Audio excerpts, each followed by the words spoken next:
the title is from the highest energies to the smallest particles, and of course, the concentration will be on the LHC. But before I do that, since not everybody is familiar with CERN, I want to introduce you to the mission of CERN, and the mission of CERN is fourfold. Research, that's the raison d'etre why CERN was founded. Well, you know very well here, you cannot do research without innovation. You cannot do it without education and training, and you cannot do it alone. And one of the, to my mind, unique features of CERN is CERN uniting people from many, many different nationalities and cultures. So, in research, we want to push forward the frontiers of knowledge. I know that in real English, it's to push back the frontiers. But as a German, I can only push forward the frontiers. I'm sorry. So I know it's wrong, but I don't care.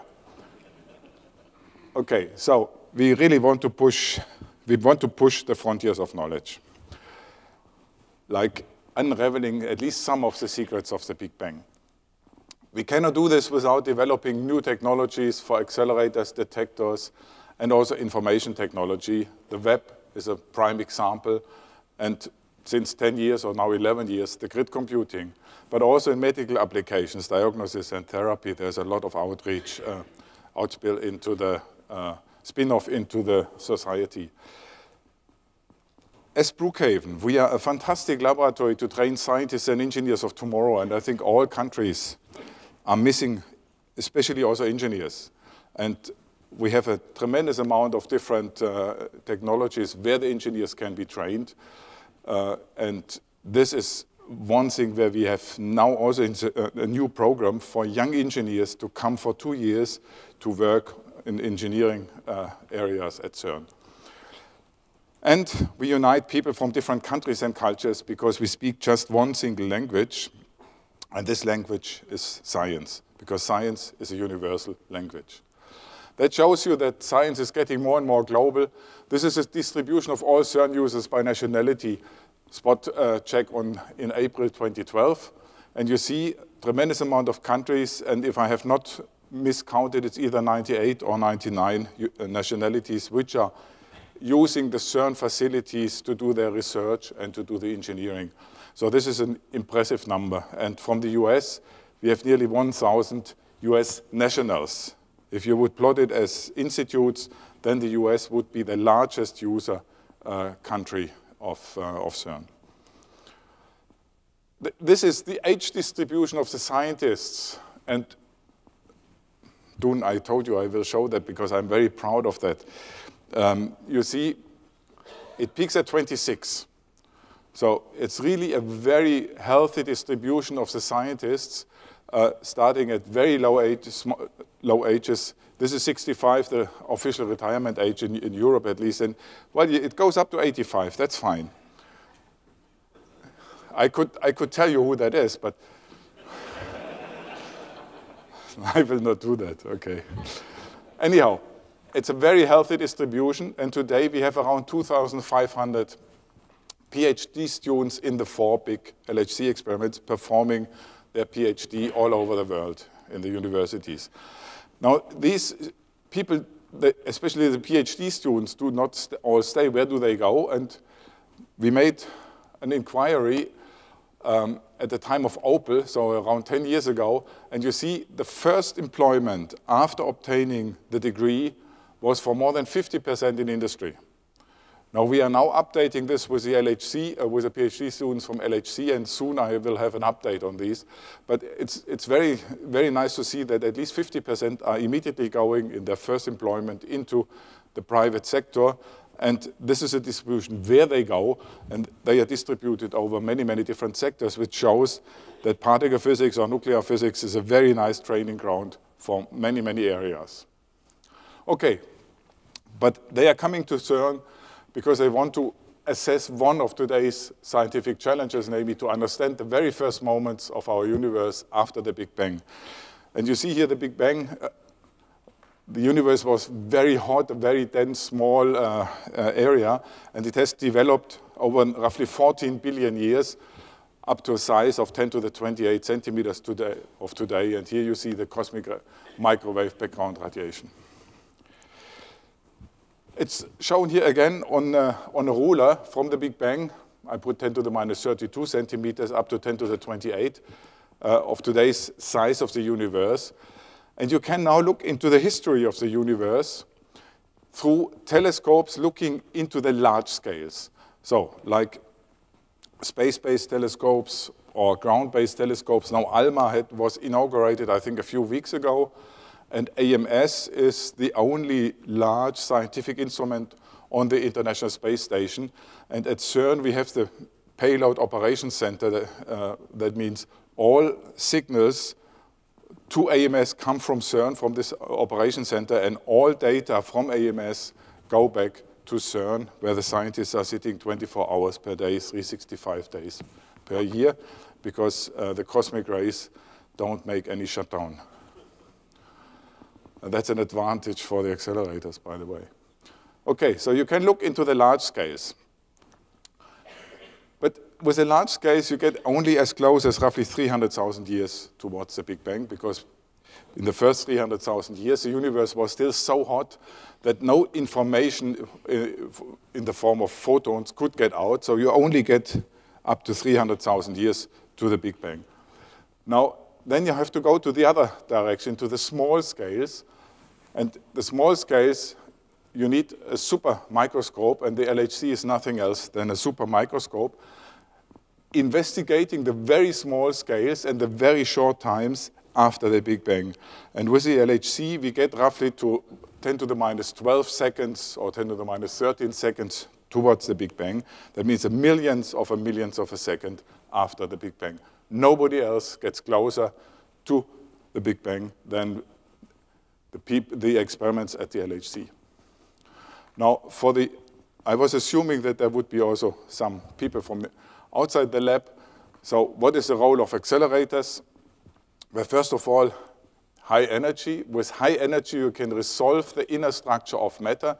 The higher the energy, the smaller the wavelengths, the higher your resolution power.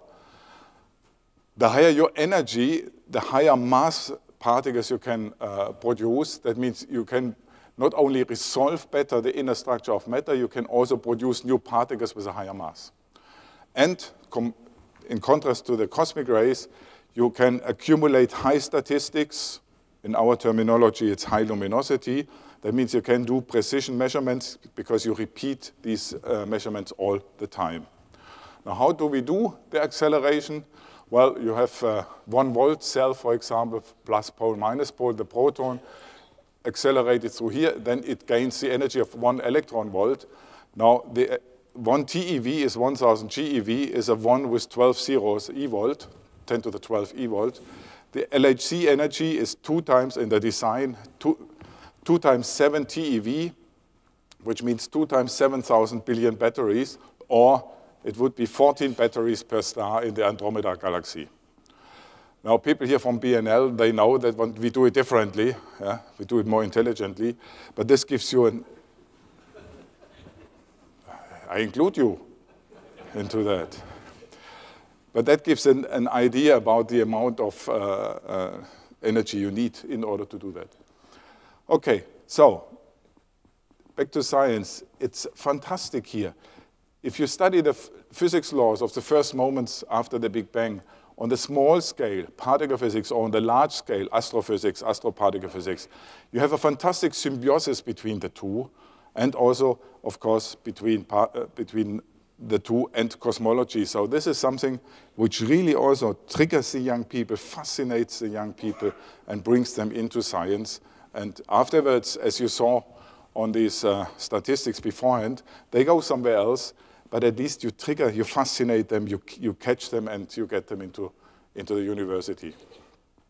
Okay, so what have we learned the past 100 years? And this is the young Rutherford, who 102 years, I think it's now 102 years ago, found out that atomos is not atomos, but that it consists out of a nucleus and the electrons around it. Now, in turn, we have learned that the nuclei consist out of protons and neutrons, which in turn consist out of quarks and gluons, and these are today's atomos. Now let's see where we are today. This is a standard model of particle physics. 3 families of 2 quarks and 2 leptons each, 3 families. These are the matter particles. And for those who are not experts here, I just want to remind you that in order to explain us, in order to build us, you only need the first 3 particles, the up quark and the down quark, which forms the protons and the neutrons, and the electron. That's all we need in order to explain us and the visible world.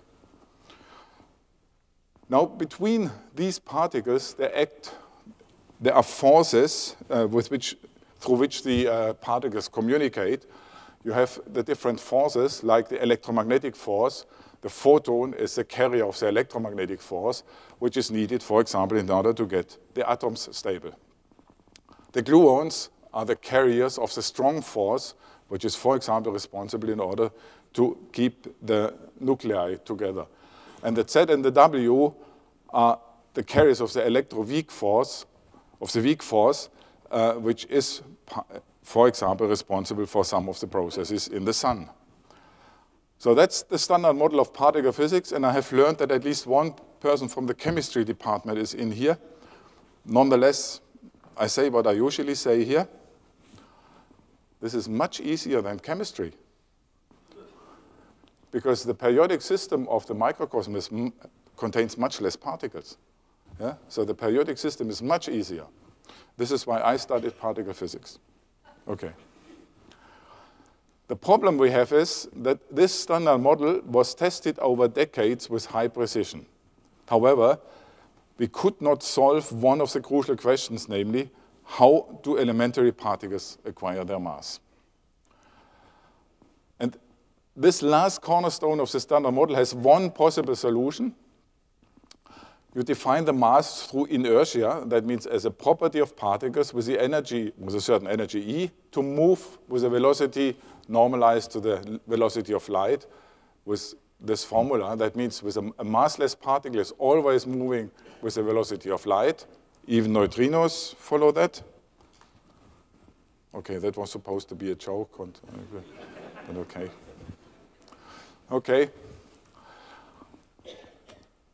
And the higher the mass with a constant energy, the higher the mass, the lower the velocity at the same energy. That means the solution to that would be to introduce a scalar field, that means independent of any preferred direction, and particles acquire their mass through the interaction with this field, and the self-interaction of the field is the Higgs particle. Now I have put 6 names on here. All these 6 have more or less contributed to this idea of the scalar field and to the mathematical framework.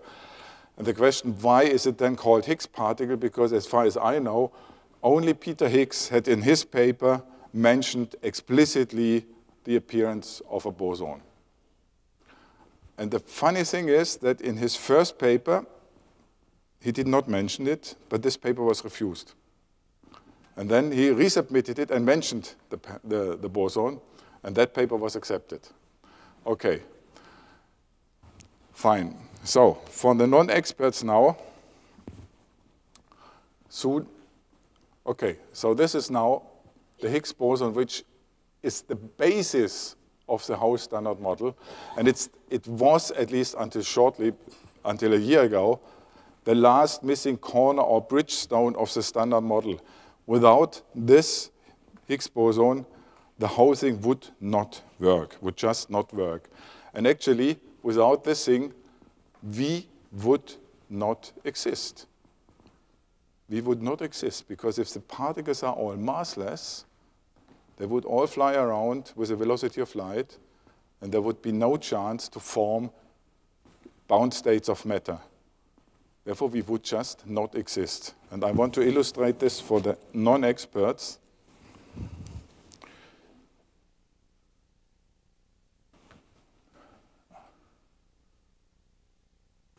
So this is a universe in which we could not exist. This is a universe, the photons are the white particles, and I pressed the wrong button.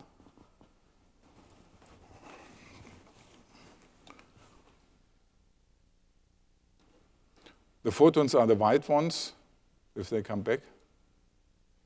And the red ones are, for example, electrons or quarks. They are all flying with the velocity of light. The right one is a universe where we switch on the Higgs, I call it Higgs field now, where we switch on the Higgs field. And you see these white dots symbolize the Higgs field, and you see that the photons are running through that field unaffected, whereas the red ones, the quarks or the electrons, are affected, they slow down, they accumulate mass. So in the left universe, we could not exist. In the right universe, we can exist because the particles are massive. But there are many more key questions of particle physics open. The first one I just addressed. The other one is a question of the unification of forces. The standard model is unable to unify the forces at the high scales close to the Big Bang. If you introduce another overlaying theory which is valid at higher energies compared to the standard model, then you are able to unify the forces at the high energy. Supersymmetry is one example. We have no idea from the standard model what happened to antimatter. Standard model doesn't tell us anything on the number of space or time dimensions, and it doesn't know anything about dark matter and dark energy. And the LHC will not answer, but it will address most of these questions. And in particular, this one. Because if you look at the energy density budget of the universe, you see around 5% are the visible universe, and the standard model is dealing with this. 95% of the universe are dark, 1/4 of it is dark matter, 3/4 is dark energy. Dark matter clumps like normal matter. 3/4 that is the dark energy which is supposed to drive the universe in an accelerated way apart. We don't know what dark matter is. We have not the faintest clue what dark energy is. But I hope that with the Large Hadron Collider at the terascale, now at the high energy, we are now also entering the dark universe. So what are the solutions to these key questions? Is the standard model successful forever? And this is an impressive photo gallery of selected Nobel Prize winners who were dealing with the standard model, theoretically or experimentally, except of one. He doesn't have the Nobel Prize yet. But this is quite impressive how many people worked really on the establishment of the standard model. So to my mind, it cannot be successful forever. There must be something at higher energies. Is it supersymmetry? Are these extra dimensions? Is it technicolor, a new strong interaction? Or do our theorists have to think a bit more? At least for these three, I'm not sure about this one here, but at least for all the others, there's one feature. New particles should appear at the TeV scale or even below, and this is the territory of the LHC. So the study of LHC data will allow us to answer some, or at least to address some of the key questions of particle physics. Will we understand a modular state of matter after the Big Bang, just so before protons, neutrons were formed? This is something which you are also doing here at RIC, 10⁻⁵ seconds after the Big Bang. Now I've changed from will we to have we. Have we found the Higgs particle? That is, and I put it in inverted commas, responsible. That means it's a messenger for the mechanism which gives mass to elementary particles. The elementary is missing here. Will we find the reason why matter and antimatter did not completely destroy each other? And the little question of the 95%, will we find the particles that make the mysterious dark matter? And what is dark energy? These are four basic, tremendously interesting questions which will be addressed at the LHC. And that brings me to the LHC. It is one of the largest scientific instruments ever built, 27 kilometers of circumference. You see it here. Much more than 10,000 people involved in design, construction, and now exploitation. It collides protons and heavy ions to reproduce the conditions at the early universe in the design 40 million times a second, 40 megahertz. Now, this shows you the accelerators at CERN. The LHC is the largest one. The next smaller one is the SPS with 7 kilometers, and then the PS here, which is barely visible with a few hundred meters. This is one of the first accelerators at CERN, the PS. You see it here again. Everything starts here at the LINAC 2 with a bottle of hydrogen. Then the protons are extracted, go through the booster, through the PS, and then into the SPS, and finally here into the LHC.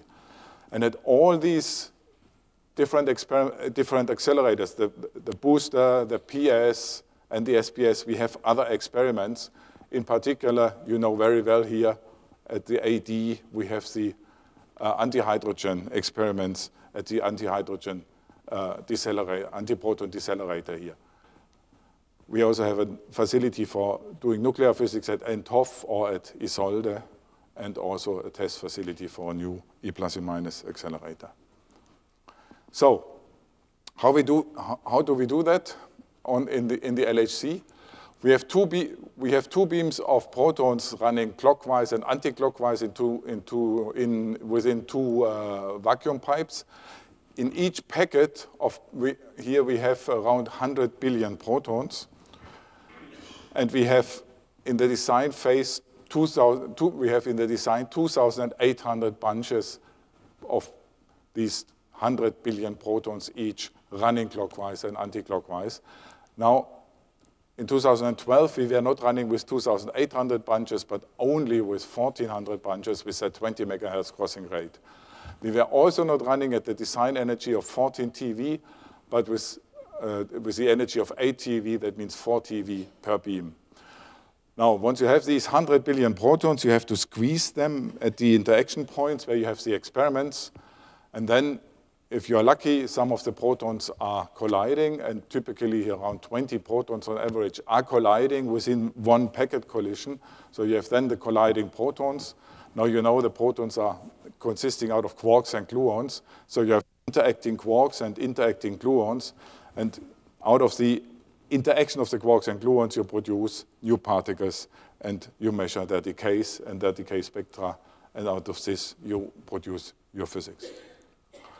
This shows you the hardware. This is an LHC magnet. I think it's around 15 or 18 meters long.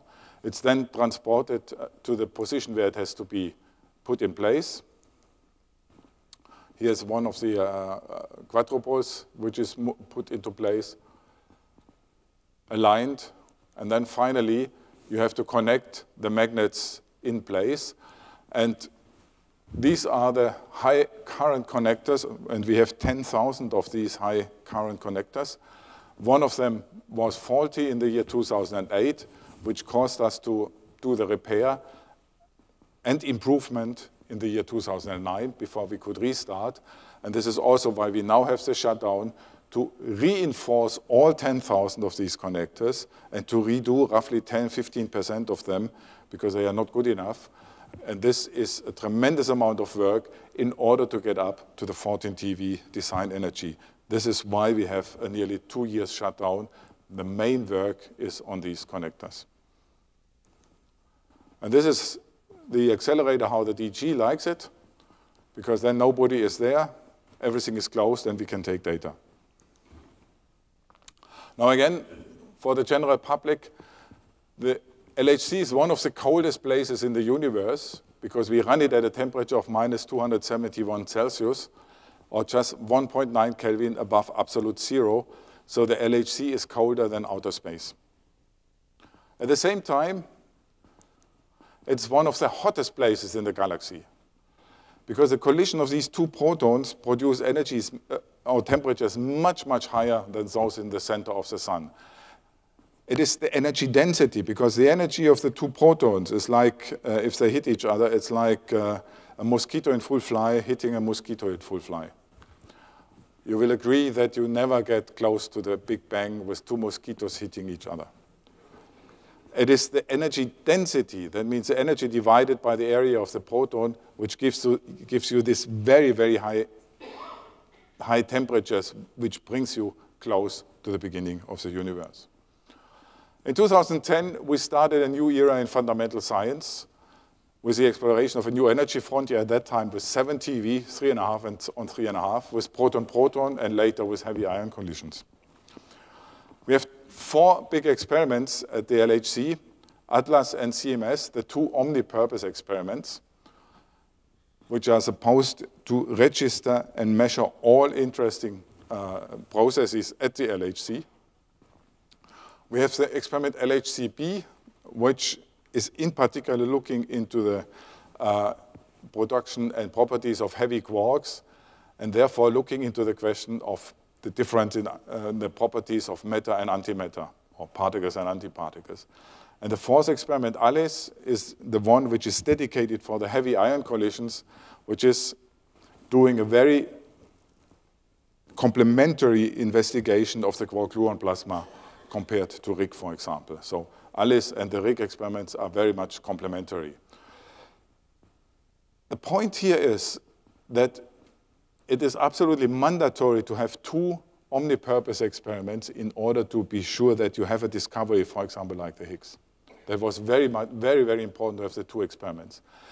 In addition, this experiment, looking into the properties of heavy quarks, has a lot of overlap with the 2 omnipurpose experiments. And ALICE also has a lot of overlap with these 2 experiments. So again, they are complementary, but also looking at, also having the similar aspect, looking at similar aspects. So in total, you can say that the versatility of the LHC with the different collision types, protons, heavy ions, and the complementarities of the experiments make the whole of LHC a much more powerful instrument than the sum of its parts. And this has proven very well in the past years, also now with the proton-led run, and I come to that a bit later. That should give you just an impression of a very nice photo here of the CMS experiment, how it looks once it's open, once this part is moved out of the central part. This is, by the way, exactly the same status as it has now. Now you can go down and visit it. Around 3,000 members from 40 countries are participating in CMS. Now you here are in ATLAS, you know very well that you also have more than 3,000 members, and I think you have 38 or 39 countries, depending if you count CERN as a country or not. I think then you have 39. Anyhow, this is one of my most beloved photo here because it shows the beauty of the engineering. But again, for the non-experts, you have to imagine you have 3,000 members all pulling on the same string in the same direction. And out of the 3,000, I don't know, 200, 300 are full professors. Can you imagine 200, 300 egos working together? It works. It works very well. I mean, it works amazingly well, I must say. It's also a sociological experiment. It's fantastic. So what are the basic processes at the LHC? Well, you have the 2 protons colliding, and you know the protons are consisting out of quarks and gluons. You never know which quark or gluon from this proton is reacting with which quark or gluon from this proton. Suppose you have 2 quarks, and then you might produce again 2 quarks, and these 2 quarks going out in back to back and produce 2 jets of particles. And this is the rollout view of the ATLAS experiment. And you see very nicely these 2 very sharp peaks of energy, jet 1, jet 2, in the transversal plane back to back. So this is a very nice example of early physics, which was already done in 2010. These were the very first tests of the machine and of the experiments. Of course, you are interested in the rare processes. You are interested in the new physics. And if you are lucky, 2 gluons are fusing, and then you can produce the Higgs particle, which could, for example, decay into 2 Ws or 2 Zs, having striking signatures here in the detector. This is a simulated event. The problem is,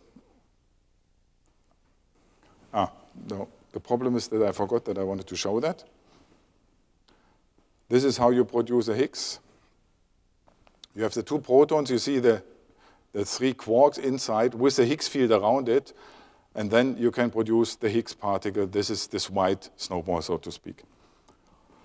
The problem is that the production rate for new physics, like the Higgs particle, is much, much lower than the total cross-section. This is a total production rate here, many orders of magnitude more than the new physics below here. That means more than 10 orders of magnitude difference between the total rate and the rate of new physics. That means you have to select one out of much more than 10 billion events in order to have at least a candidate if you have 100% efficiency. So that means you need high statistics, high collision rate, and therefore very high luminosity. And this shows you the evolution of the integrated luminosity in the year 2012. And there are two numbers on which I don't believe. Because I don't believe that Atlas and CMS got up to the third digit after the same luminosity.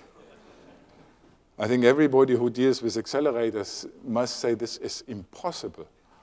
These numbers come from the experiments. So, okay, so it's funny.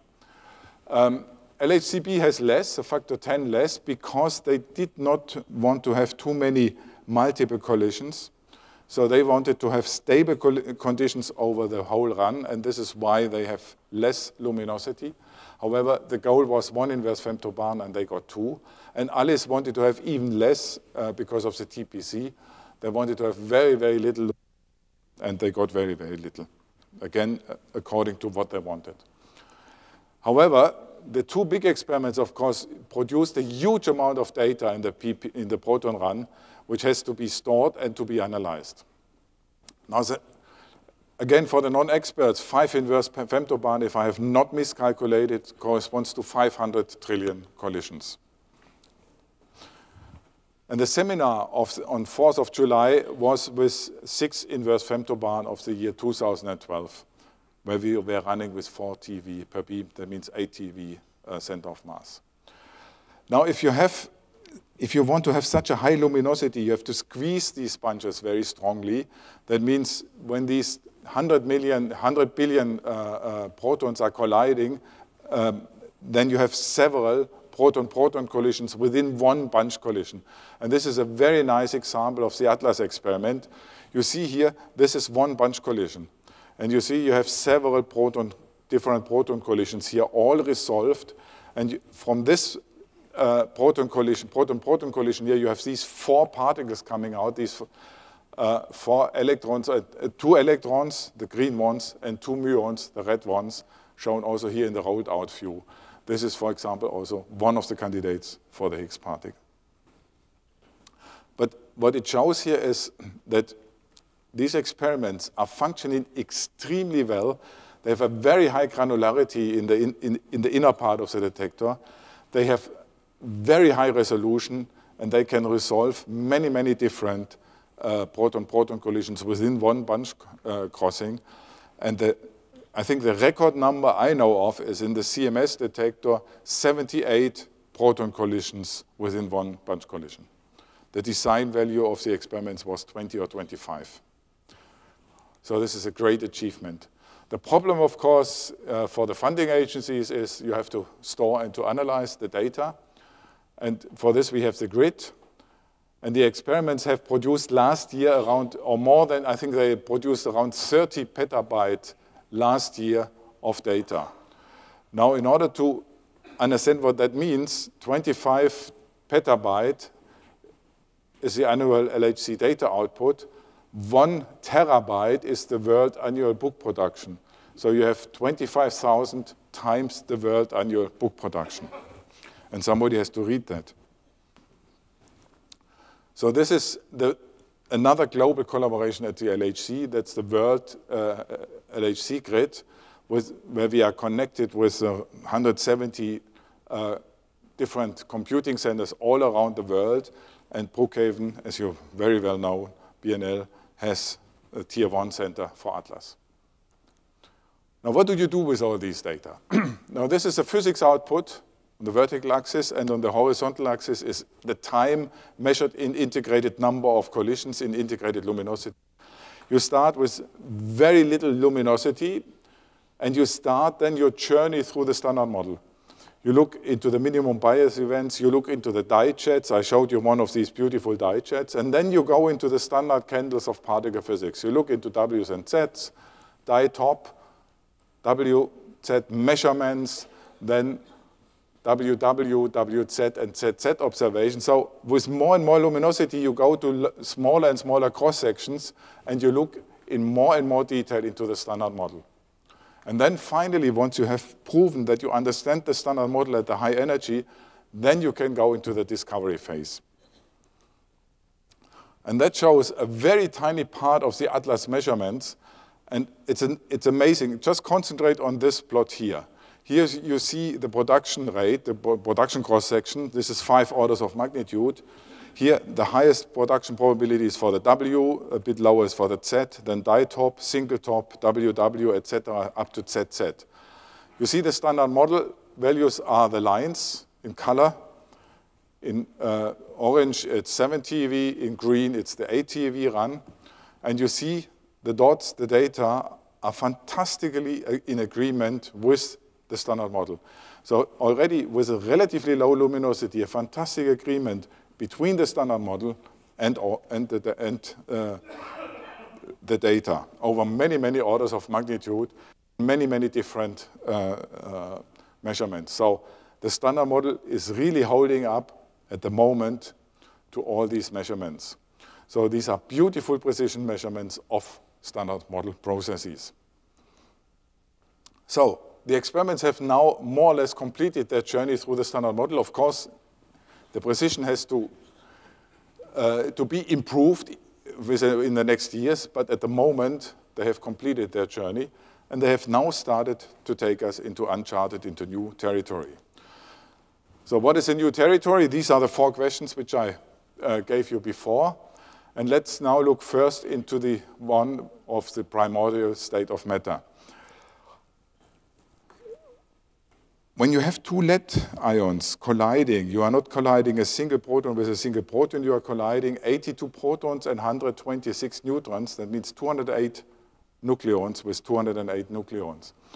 And then, of course, you can produce this quark-gluon plasma. And then you look on the production of the photons, on the direct photons like the black body radiation, and then you can derive the temperature of this fireball. And the temperature here measured is 300 MeV roughly. And for those who cannot calculate it immediately in degrees, it's around 3.5 10 to the 12 Kelvin. So this is the temperature of this fireball. And then you can investigate what's going on in this fireball, what can you see, what can you learn, especially also about the strong force, for example. And now I'm getting onto very thin ice because I have now a few transparencies on heavy ion collisions in a laboratory where the experts on heavy ion collisions are sitting. Okay, so I think the experts should just not listen.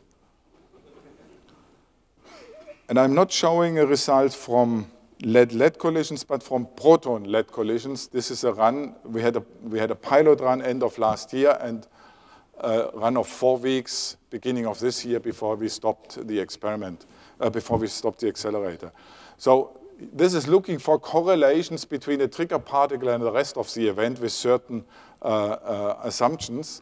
And then you see these is a class of events with low multiplicity. That means more peripheral collisions. And this is one with high multiplicity. That means more central collisions. And what you see is a clear peak, but also a ridge on both sides. On the near side and on the far side, you see a ridge. This is essentially the phi, and this is this is perpendicular to the beam, and this is along the beam axis. And this is visible independent of what type of collisions you have. These are the central collisions here, for example. These are less central, and you reduce the centrality until you get up to the proton-proton, which is the black histogram. And then you can subtract the low multiplicity from the high multiplicity, and then you find, to your surprise, a double-ridge structure here, clearly visible double-ridge structure, which shows nearly the same yield near and away side, independent of the multiplicity and independent of the momentum. And is a huge amount of information in these analyses. It triggered already a wide debate in the heavy ion community, but it's not yet understood. So they still have, so theorists and experimentalists still have to interact and to scratch their heads. So this was one of the unforeseen results in the proton lead run. And I must say the proton lead run has triggered a lot of interest, and to my surprise, also in the fourth experiment, the fourth big experiment, LHCb. Also, they took data in the proton lead run. And that shows you very nicely the complementarity of the experiments. This is a plot of the parameter space of DIS, x, the momentum fraction, and q squared. And you see DIS, present DIS is sitting somewhere here. And then you have Alice and Atlas and CMS sitting here, and LHCb has a nice overlap in that region with the three. However, since they are going into the forward region, they extend the parameter space, the covered region, much into that direction to low q squared and very low x. So this is a very nice new feature of the LHC experiments, that all four can participate in the heavy ion collisions and that they are very, very complementary. And you see the beautiful reconstruction capability of LHCb. Here you see the lambda peaks in the proton lead and lead proton collisions, because we switched around. We did half of the time proton lead and half of the time lead on proton. Or here, for example, shape psi to mu mu, where you have a very nice peak. This is the lifetime. And you see the direct production and the ones from BDKs, where you have a longer lifetime. So beautiful, very nice to have such a good resolution in these still relatively busy events. Okay, so next question, what about the Higgs? And what about dark matter and dark energy? Let's start with dark matter. Well, I think it's quite obvious that 25% dark matter must have shaped the universe much more than the 5% visible matter. But this is a question to astronomy and to astrophysics. But to understand what dark matter is, I would really like to have it in my hands. And only at accelerators we can produce dark matter if the energy is high enough, and then we can understand what it is. Is it really only one single kind of particle, or is it more rich and more varied as a visible world? Anyhow, if dark matter candidates are in the energy range of the LHC, then the LHC is, of course, a perfect machine to study dark matter. Now, what is a candidate for dark matter? Supersymmetry. It has a very nice feature. It unifies, so to speak, matter with forces. For each particle, a supersymmetric partner is required of opposite spin statistics. So a boson becomes a supersymmetric fermion, a fermion becomes a supersymmetric boson. So you have, so to speak, a supersymmetric shadow world. It allows to unify strong and electroweak forces. You can even calculate sine squared theta, which is very close to the measured value.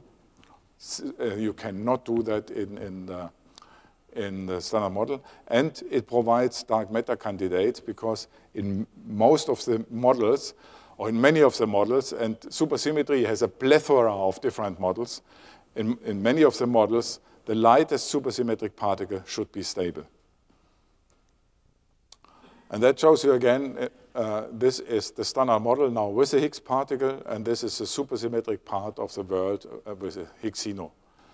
You would produce at the LHC, for example, two supersymmetric particles, which then decay in a decay chain into standard model particles and a lower mass supersymmetric one, standard model particle, even lower mass supersymmetric one, etc., until you are reaching the lowest mass supersymmetric particle, which has no partner to decay into and would escape the detector, missing momentum, missing mass. So this is a way to produce this dark matter at the LHC. You would have read it already in many journals, or heard it, or read it on blogs. We haven't discovered any supersymmetric particles yet, but that does not mean that supersymmetry is dead. The most constrained models have problems to survive. However, there are many, many more models which are well surviving. So to my mind, the potential for discovery of supersymmetry is sizable in the coming years. And of course, sometimes one can have some wishful thinking. We are switching on the machine again in 2015 at 13 TeV. Well, let's see, maybe. So, LHC results should allow, together with dedicated dark matter searches, first discoveries in the dark universe what concerns dark matter. The problem, of course, is still the mysterious dark energy. Now, dark energy, the universe expands in all directions in this, with the same acceleration. It is evenly spread. The challenge, of course, is to get first hints about the world of dark energy in the laboratory. And this is really a big challenge. And here now I make quite a split. Nonetheless, here comes the Higgs now. Because the Higgs is different. All matter particles are fermions, spin 1/2. All force carriers are bosons with spin 1. Higgs particles are spin 0 bosons. So it's neither matter nor force. It's the first, if it's fundamental, what I assume now, it would be the first fundamental scalar ever discovered. We did not have any fundamental scalar yet to investigate. It's a scalar field like the dark energy. And now, of course, I'm not saying that Higgs and dark energy is the same, but both are scalars. And why can't we assume or hope that measuring one scalar, the properties of one scalar, that we learn something about other scalars? So since this is the first fundamental scalar which we have in our hands, we could hope that we find out something more about the other scalars. And that is the charm, so to speak, of this Higgs particle, that it could give maybe some hints on dark energy, or behavior of dark energy. Again, the problem is, of course, that the cross-section, the production rate of the Higgs is very much lower than the total production rate. In addition, it can decay essentially in all particles, since it has to couple to all particles. It can decay into all particles. So you have a tremendous amount of different images in the detector, which you have to search for with low statistics here and even lower statistics once you split it up into the different decay channels. One of the cleanest decay channels is the one in gamma-gamma, Higgs going to 2 photons, which is very well suited for the lower energy mass Higgs searches. And therefore, I concentrate now on the Higgs to gamma-gamma. And just to illustrate again how that would work, you have seen we have produced the Higgs now in one of the experiments. And then after some time, it decays into 2 photons. You saw the 2 photons going off. And this is how it would look like, for example, in a CMS detector. You see here very nicely the underlying event here with the tracks, but then 2 very large clusters of energy here, one here. Both are photons, and this would be a candidate for a decay of a Higgs particle into 2 photons. However, there's, of course, a lot of background from standard model processes. So, but nonetheless, we had this historical day on the 4th of July where we could announce the observation of a new particle consistent with the Higgs boson. That is the CMS spokes, at that time the Atlas spokes. And this is Peter Higgs, and this is François Anglaire from Belgium. They both published their papers independently in the year 1964. And the first time they were meeting was on the 4th of July, 2012. I would never have assumed that in particle physics it takes 50 years after your publication of a paper that you would meet. It's really funny. And this is what CMS presented on the seminar on July 4th. That's the invariant mass of the 2 photons, and that's the event yield. And you see the background from standard model is here, the parabola-shaped background. And on top of it, there is the resonance-like excitation of the Higgs going to photons. A very nice, very clear signal. Now, LHC was running for 3 years now. And it's now time to look back over 1 year which led to that discovery. And this is the evolution of this access with time. And what I plot now here is from Atlas, the probability, this is the mass of a Higgs candidate. That's a probability that what you are seeing is incompatible with background. If there would be no signal and you would have infinite statistics, everything would be around 1. Now with less and less statistics, it fluctuates around 1. So here's 1 sigma, then 2 sigma, down to 6 sigma. And you see on July 2011 at the EPS conference in Grenoble, there were a lot of fluctuations with one bit more intriguing fluctuation here. And then December 2011, the picture had changed completely. You see, here it's flat, fully compatible with the standard model, with the background. Here it's flat, fully compatible up to 1 sigma with the background. And here is a clear indication with 3.5 sigma there could be something. So that was already evidence. Then they added a few more channels or reanalyzed. Then the signal went a little bit back from 3.5 to 3 sigma, quite normal, in spring 2012. And then came July 2012. Again, you see everything compatible with background and a very nice signal here around 125. At the time of the publication, a few months later, it went up to 6 sigma in both experiments. I think this is a sort of textbook plot, how things are evolving once you take more data, once a signal is coming out of the background slowly and then faster and faster. I like this plot very much, I must say. Well, otherwise I would not show it, but okay. But this is really a textbook plot, how things evolve. And it's beyond any doubt that we had the Higgs-like. At that time, we called it a Higgs-like boson. Now in March 2013, we could drop the like, despite the fact that we like the Higgs. We have a Higgs boson. Now why could we drop the like and say we have a Higgs boson? Because it has the properties of a Higgs boson. The spin statistics 0 plus, and the coupling to the bosons, to the other bosons, gamma, Z, and W, are exactly as you would expect it from a Higgs boson, which is the messenger of the mass-giving mechanism.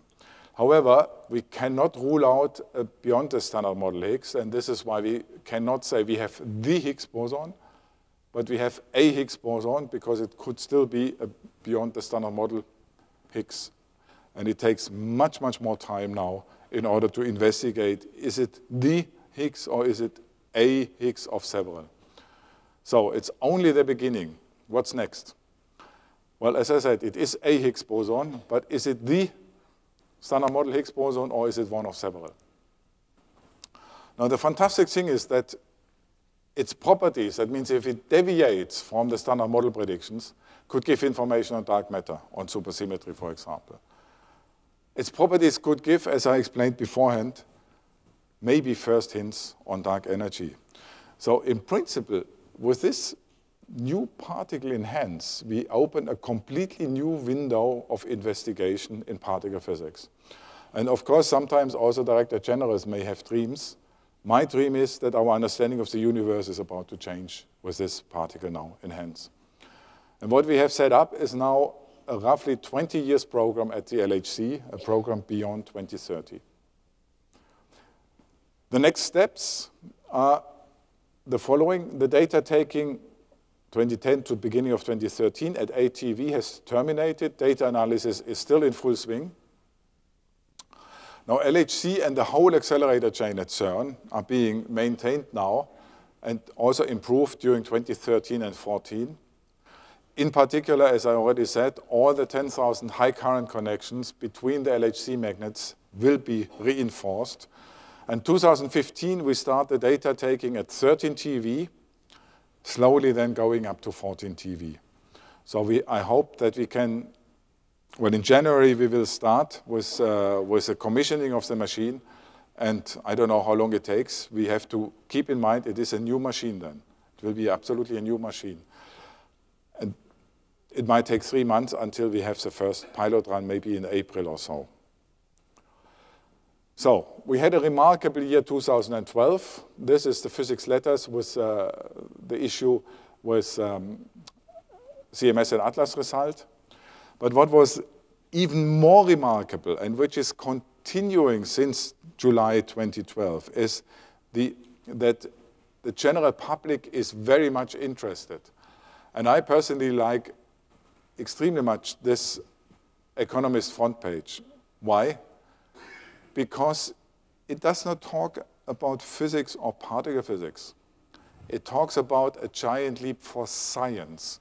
And I think this is absolutely important that we point out that whatever we do it for science. It is science in general which has gained a lot of visibility through that research here and through that result. And that we have to keep.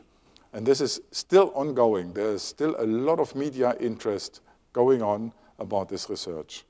So, the past decades saw precision studies of nearly some 5% of the universe. I call it the discovery of the standard model.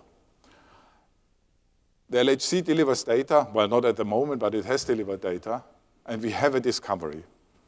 I think that's fantastic. I mean, to go into a shutdown without a discovery would have been not so nice, but now we have a discovery, so we can really go into that shutdown.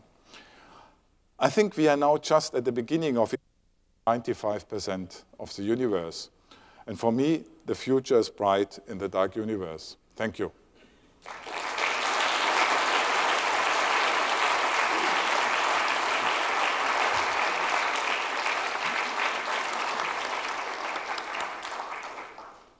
We have time for a few questions.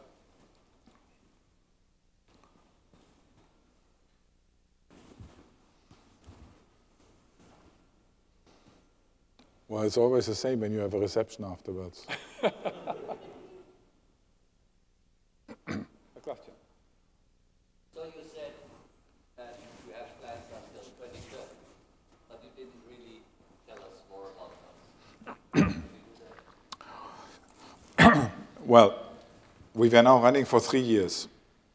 This was a completely new way of running the accelerator at CERN, because usually there were long shutdowns between the different running periods. We had very short maintenance periods between the runs. That is roughly, as I can see, the maximum you can run without a long shutdown.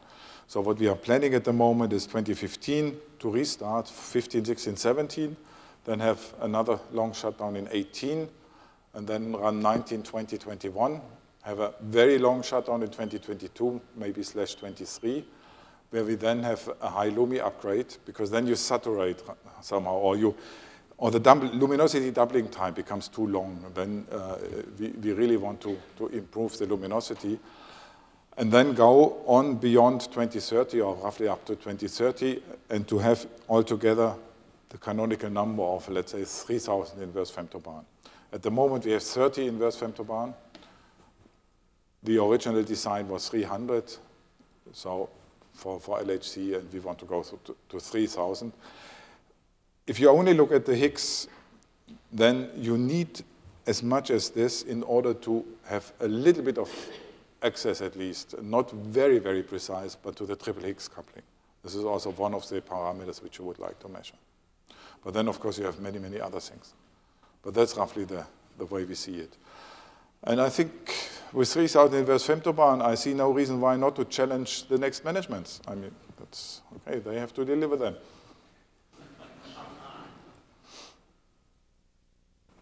No, it's feasible. It's really feasible. But the experiments have, of course, to upgrade to. I just wanted to point out that your age distribution, the 85-year-old person is a good gaming person. No, I don't. No, not to my knowledge. Yes? Yeah, he was. Yeah, I know. I don't want to discuss names here now. But Jack would have been outside the scale. Okay. But these are the users. Jack was CERN staff, so he would not appear on that. So then I'm right. It's a good evidence. Well, I have somebody else in mind, but doesn't matter. Doesn't matter. So we do have a reception outside. You're invited to join us for usual selection of wine, soda. Let's thank our speaker again.